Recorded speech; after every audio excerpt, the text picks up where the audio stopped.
اللہ رب العزت اس بات پر بھی قادر ہے کہ بڑے بڑے پہلوانوں کو دبلا پتلا کر دیتا ہے۔ فرماتے ہیں انسان کی زندگی دو ہی جملوں میں ختم ہو جاتی ہے، یہ کمانے کے چکر میں اپنی صحت گنوا دیتا ہے، اتنا کماتا ہے، اسے مال چاہیے، پیسہ چاہیے اور کمانے کے چکر میں اپنی صحت گنواتا ہے، اور پھر جب مال آ جاتا ہے تو صحت بچانے کے لیے مال گنواتا ہے۔ اکثر لوگوں کے حالات یہی ہیں کہ پیسے جو آ چکے ہیں وہ اب صرف اور صرف بیماریوں کے علاج میں لگانے پڑتے ہیں۔ کئی لوگوں کے ایسے ہیں کہ منتھلی ان کی جو گولیاں ہیں، ٹیبلٹ ہیں، وہ کسی کے گھر کے راشن کے برابر ہوتی ہیں۔ کسی کا گھر چل جائے اتنے راشن کے برابر کسی کی صرف اور صرف بی پی شوگر کی گولیاں ہوتی ہیں۔ یہ وہی مال خرچ کرنا ہے اپنی صحت بچانے کے۔ السلام علیکم پیارے دوستو، کیسے ہیں؟ امید کرتا ہوں انشاءاللہ آپ سب خیریت سے ہوں گے۔ اللہ آپ سب کو ہمیشہ خوش رکھے۔ میں آپ کا بھائی محمد عفران آج مفتی سلمان نجری صاحب کا ایک اہم ویڈیو لے کر حاضر آیا ہوں۔ اس ویڈیو کا دکھانے کا بس ایک ہی مقصد ہے، ہمارے نبی نے فرمایا اس دنیا کا سب سے طاقتور انسان کون ہے؟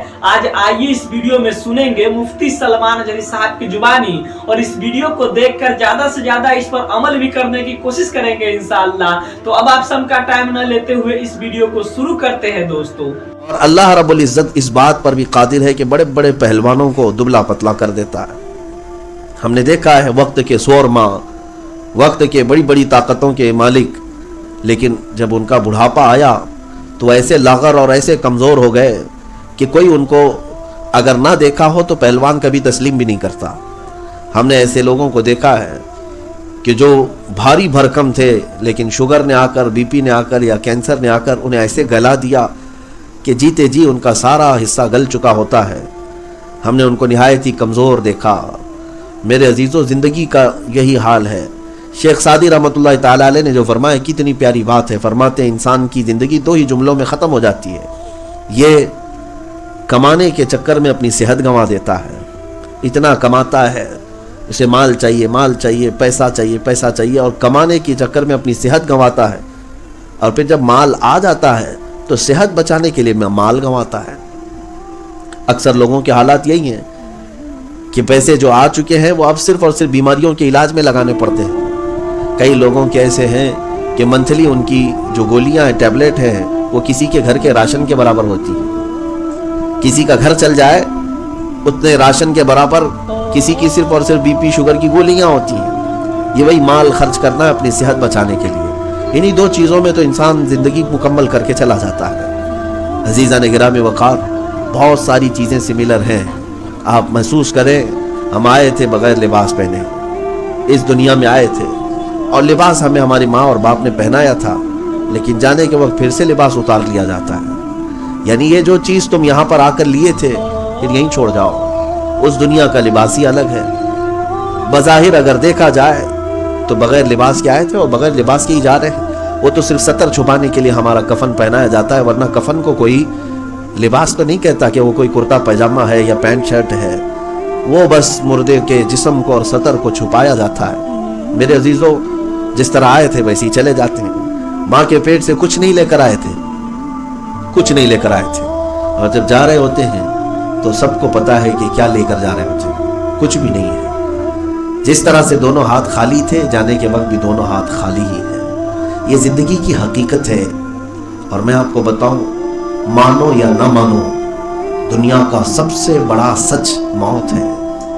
تم اس کا انکار کرو یا مانو، دونوں صورتوں میں آپ کو یہ تسلیم تو کرنا ہی ہوگا کہ موت آنی ہے۔ اللہ تعالیٰ ارشاد فرماتا ہے قرآن پاک میں کہ ہم لوگوں کو اپنی طرف پھیر دیں گے۔ کئی جگہوں پر ہے وَإِلَيْهِ يُرْجَعُونَ وَإِلَيْهِ تُرْجَعُونَ وَإِلَيْهِ النُّشُورُ، قرآن پاک میں کہ تم سب کے سب لوٹائے جاؤ گے اس کی طرف، تم سب کے سب پلٹائے جاؤ گے اس کی طرف، اسی کی جانب جمع کیے جاؤ گے۔ یہ آیتوں میں مولا تعالیٰ نے بارہا ہمیں ارشاد فرمایا۔ تو مومن وہ ہے جو اپنی آخرت کے تصور کے ساتھ یہاں جیے، اور جس کے ذہن میں آخرت کا خوف نکل گیا تو پھر وہ کھوکھلا مسلمان ہے۔ اس سے ہر چیز ممکن ہے، وہ کچھ بھی کر سکتا ہے، زنا ہو، شراب ہو، جوا ہو، چوری ڈکیتی ہو، یہ سب چیزیں تو عام سی بات ہے۔ جس کے ذہن سے آخرت کا تصور ہٹ جائے وہ اپنی ماں کے ساتھ زنا بھی کر سکتا ہے، وہ اپنی بیٹی کا منہ کالا بھی کر سکتا ہے۔ یہ بزرگوں نے فرمایا جب انسان کے ذہن سے آخرت کا تصور ختم ہو جائے، حساب دینے کا خوف نکل جائے، اللہ کے حضور حاضر ہونے کا خوف ختم ہو جائے تو ہر چیز اس سے ممکن ہے، بلکہ وہ بھیانک گناہ بھی کر سکتا ہے جو جانوروں سے بھی صدور نہیں ہوتے۔ اس لیے میرے عزیزوں، آخرت کے تصور کے ساتھ جیے ہیں۔ زندگی بہت تیزی سے 12 بج رہے ہوں رات کے تو گھڑی جیسی ہی آگے بڑھ گئی، ہو سکتا ہے آپ کو اس بات کی خوشی ہو کہ 1 بجنے والے ہیں، 2 بجنے والے ہیں، لیکن یہ گھڑی ہمیں بتا دیتی ہے کہ پھر 12 تو بجنا ہی ہے، 12 بجنا ہی ہے۔ 1 بجیں گے، 2 بجیں گے، 3 بجیں گے، لیکن یہ کانٹا گھوم کر کے واپس پھر 12 پہ لے آتا ہے۔ اسی طرح سے ہماری زندگیاں ہیں۔ جو لوگ ہیپی برتھ ڈے میں اتنی خوشیاں مناتے ہیں، پٹاخے اڑا رہے ہیں، موم بتیاں گل کر رہے ہیں اور کیک سے کھیل رہے ہیں، انہیں ایسا لگ رہا ہے کہ میری زندگی اور ترقی پذیر ہے۔ اس بات پر تو اب بڑے بڑے پارٹیاں، بڑے بڑے فنکشن ہال بک ہونے لگ گئے ہیں۔ نادان ہے انسان جو موت کے قریب جا رہا ہے، وہ خوشیوں میں رقص کر رہا ہے، اسے اندازہ بھی نہیں ہے کہ 1 سال اس کی زندگی کا کم ہو گیا اور موت سے قریب ہو گیا۔ میں نے یہ محسوس کیا ہے، آپ کو میں یہ بات بتا دوں کہ اگر کسی کو یہ بتا دیا جائے کہ اگلے 6 دن کے بعد تمہاری موت آنی ہے، تو مجھے بتاؤ اے مسلمانوں، کتنی پارٹیاں مناؤ گے؟ کون سی اینیورسری کرو گے؟ زندگی کے یہ دن ختم ہونے پر تم خوشیاں کس طرح مناتے ہو؟ بلکہ اللہ رب العزت کے حضور لوٹ آنے کی فکر اور بڑھ جانی چاہیے۔ پچھلے سال میری عمر 30 سال کی تھی، اب 31 سال ہو گئی۔ اس کا مطلب یہ ہے کہ اللہ تبارک و تعالیٰ نے جو مجھے مہلت دیا تھا وہ کم سے کم ہوتی جا رہی ہے، کم سے کم ہوتی چلی جا رہی ہے۔ تو زندگی کا جو خلاصہ ہے، جو بزرگوں نے بھی فرمایا، ہمارے پاس لمیٹڈ ٹائم ہے، شارٹ پیریڈ ہے، وقت کی قلت ہے۔ میں نے شاید اس سے قبل بھی آپ کو بتایا ہوگا، ایک کیلکولیشن میرے ایک استاد نے بتایا تھا، روزانہ آپ اپنی زندگی میں 8 گھنٹے سو جاتے ہیں، 24 گھنٹے میں 8 گھنٹے آپ سوتے ہیں۔ پتہ ہے اس سے زیادہ بھی سوتے ہوں گے لوگ، لیکن 8 گھنٹے کا ہی اگر حساب کرتے ہیں تو 24 میں سے 8 کا مطلب ہوا 1/3 حصہ، 1/3۔ 8 8 16 8 3 24، 24 کو اگر 3 حصوں میں ڈیوائڈ کریں تو 1/3 حصہ ہم روز سوتے ہیں، 1/3۔ اور اگر کسی کی زندگی 60 سال کی ہوئی تو 60 کا اگر 1/3 نکال دیں تو 20 سال ہوتے ہیں۔ 60 سال والا آدمی 20 سال صرف سویا ہے، 20 سال صرف سونے میں گزر جاتے ہیں۔ اور پھر بچپن کے ایام نکال دیں، پھر بڑھاپے کے دن نکال دیں، پھر اس نے کھانے پینے اور اپنی حاجات میں جو لگایا ہے وہ نکال دیں، اور پھر جو دوست و احباب کے ساتھ گپیں لگانے میں لگایا ہے وہ نکال دیں، تو رب تعالیٰ کو دیا ہوا وقت جو ہے وہ انگلیوں میں بھی گننا مشکل ہو جائے گا۔ بہت کم وقت ہم نے اپنے رب ذوالجلال کے حضور دیا ہے۔ اسی لیے قرآن پاک میں اللہ تعالیٰ نے کئی جگہ پر فرمایا، انسان جلد باز ہے، انسان بھول جاتا ہے۔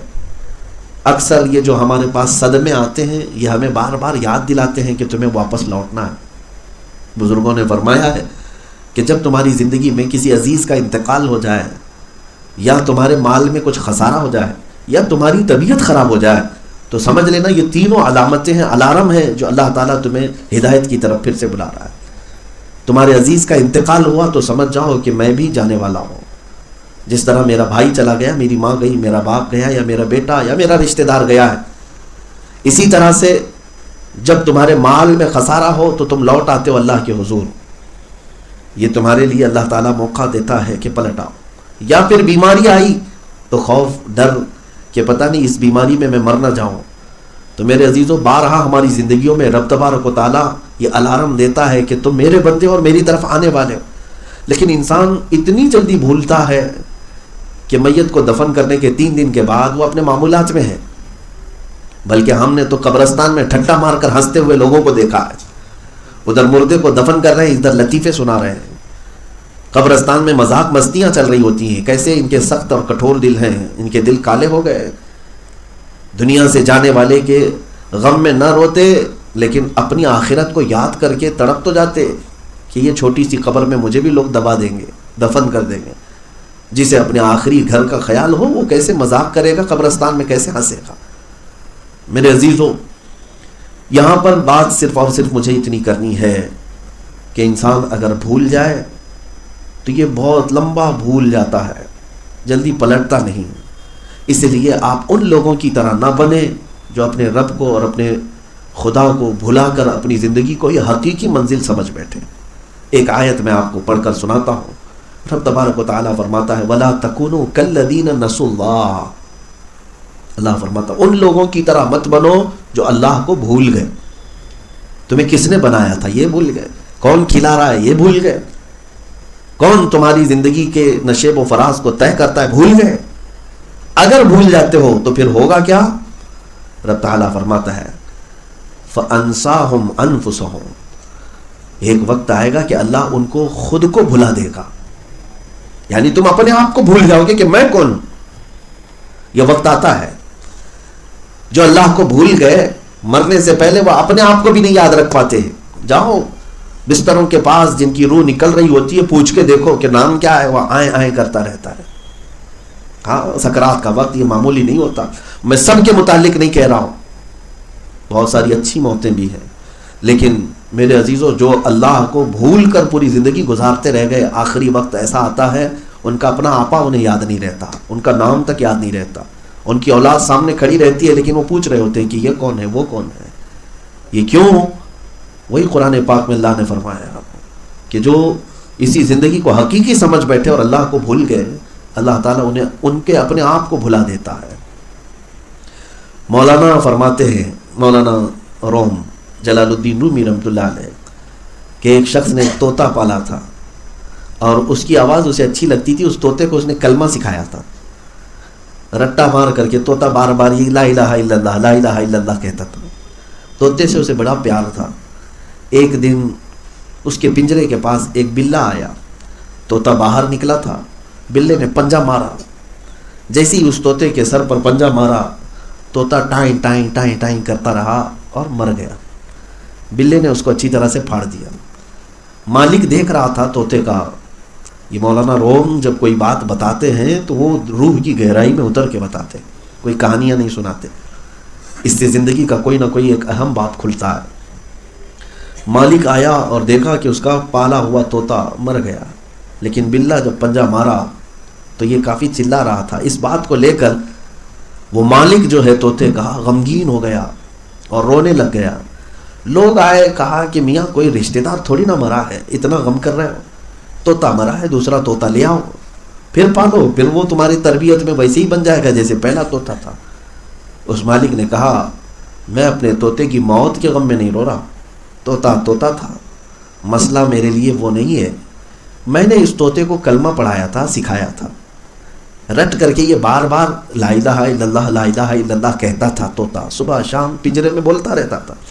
لیکن آج میں نے حیرت سے دیکھا جب بلے نے اس طوطے پر پنجہ مارا تو طوطا لا الہ الا اللہ کہنے کی بجائے اپنی اصلی آواز نکال رہا تھا، ٹائیں ٹائیں ٹائیں ٹائیں ٹائیں ٹائیں، جو اس کی آواز ہوتی ہے. تو یہ مالک کہتا ہے کہ میں نے اتنے سالوں جو محنت کیا وہ چیز ہی میں بھول گیا. جب پنجہ اس کے اوپر پڑا مجھے اس بات کا خوف ستا رہا ہے کہ جب ملک الموت کا پنجہ ہم پر پڑے کہیں ایسا نہ ہو کہ گناہوں کی آواز آ جائے اور کلمہ ہم بھول جائے. ہوتا ہے میرے عزیزوں، ہوتا ہے. بعض لوگوں کے متعلق سنا گیا ہے کہ جب ان کی روح نکلنے کا وقت قریب آیا تو وہ گانے گانے لگ گئے، کسی کو گالی گلوچ کرنے لگ گئے. گالی دینے کی عادت تھی بچپن سے، بات بات میں گالی دیتے تھے. کسی نے کلمہ پڑھنے کے لیے کہا ایک بوڑھی عورت کو تو وہ گالی دینے لگ گئی. ایسی گالیاں کہ پھر وہ کفریات تک بھی پہنچ سکتی ہیں. خدا کو گالی دینا، اللہ کو گالی دینا، یا اس کے سامنے جس کا ذکر ہو اس کو گالی دینا. انسان اپنی اصلیت پر آ جاتا ہے مرنے کے وقت. لیکن یہ حالات ان کے لیے ہیں جو زندگی میں اللہ کو بھولے رہے، اور قرآن یہی کہتا ہے. اور ایک آیت ہے 16ویں پارے کی، اللہ تبارک و تعالیٰ فرماتا ہے کچھ لوگ قیامت کے دن اٹھائے جائیں گے اندھے ہو کر. وہ پوچھیں گے ربی لما حشرتنی اعما وقد کنت بصیرا، اے اللہ میں تو اکھیارا تھا دنیا میں، آنکھ والا تھا، لیکن آج تو نے مجھے اندھا کر کے کیوں اٹھایا. قال ربی لما حشرتنی اعما وقد کنت بصیرا. رب تعالیٰ فرماتا ہے وَكَذَلِكَ أَتَتْكَ آيَاتُنَا فَنَسِيتَهَا وَكَذَلِكَ الْيَوْمَ تُنْسَى. اے میرے بندے دنیا میں میری بہت ساری نشانیاں تیرے پاس آتی تھی تو بھول جاتا تھا. میری آیتیں آتی تھی، میری طرف بلانے والے آتے تھے، انہیں پیٹ پیچھے ڈال دیتا تھا. اسی طرح آج بھی تجھے بھلا دیا گیا ہے، تیری آنکھیں ختم کر دی گئی ہیں. اعما کا مطلب صرف آنکھوں سے اندھا ہونا نہیں ہے، بلکہ پورا میموری پاور ختم ہو جانا. ایک بات کی طرف آپ نے کبھی توجہ کیا میں اس سے قبل بھی شاید آپ کے سامنے رکھا ہوں کہ دنیا میں جو ایگزام ہوتا ہے نا، امتحان ہوتا ہے، وہ بڑا سسپینس رکھا جاتا ہے اس کو. ظاہر سی بات ہے بہت سیکیور بھی رکھا جاتا ہے، تجسس ہر ایک کو رہتا ہے. 10ویں والے ایگزام دے رہے ہیں، 12ویں والے دے رہے ہیں، ارے 7ویں والے دے رہے ہیں، لیکن کیا پرچے میں آنے والے کوشچن پتہ ہی نہیں. ڈسکشن چلتا رہتا ہے، تیاریاں چلتی رہتی ہیں. ٹیوٹر جو ہے ہر ممکن سوال کا جواب انہیں سکھا رہا ہوتا ہے یہی ہے.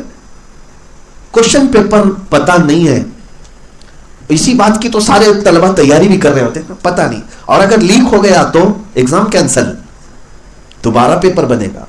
لیکن حیرت ہوتی ہے، ایک ایگزام ایسا ہے جس کے کوشچن بھی پورے عام کر دیے گئے ہیں، وہ ہے قبر کا امتحان. سوالات کیا کیا ہیں وہ بھی بتا دیے گئے ہیں. من ربک ما دینک ما کنت تقول فی حق ھذا الرجل. 3 ہی سوال. تو تیرا رب کون ہے، تیرا دین کیا ہے، اور حضور کے بارے میں تو کیا کہتا تھا. کوشچن بھی لیک ہیں. اتنا ہی نہیں بلکہ آنسرز بھی بتائے گئے ہیں. جوابات بھی سب کو پتا ہے. نہیں پتا، ارے میاں پورے مومنین کو پتا ہے، اور سبوں نے علماء سے سنا ہے، کتابوں میں پڑھا ہے.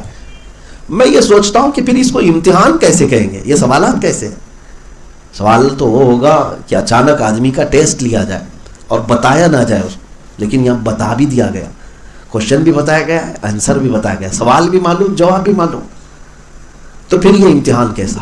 توجہ چاہتا ہوں میرے عزیزوں، اتنے ہلکے میں مت لے لینا، اتنے آسانی کے ساتھ نہ لے لینا.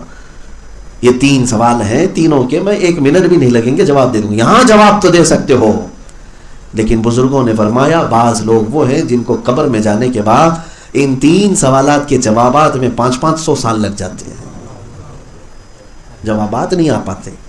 ایسی کیا ڈیفیکلٹی ہے، ایسا کیا سخت ہے ان کے جوابات میں، کون سی چیز ہے. میرے عزیزوں بات صرف اتنی ہے کہ تمہیں یہ چیز ماننی پڑے گی کہ آج ایک موبائل تمہارے پاس ہے، جتنی چیزیں اس کے میموری میں ڈالو گے اتنا سب سیو کر لے گا. صحیح ہے. آپ نے قرآن اس میں ڈاؤن لوڈ کیا،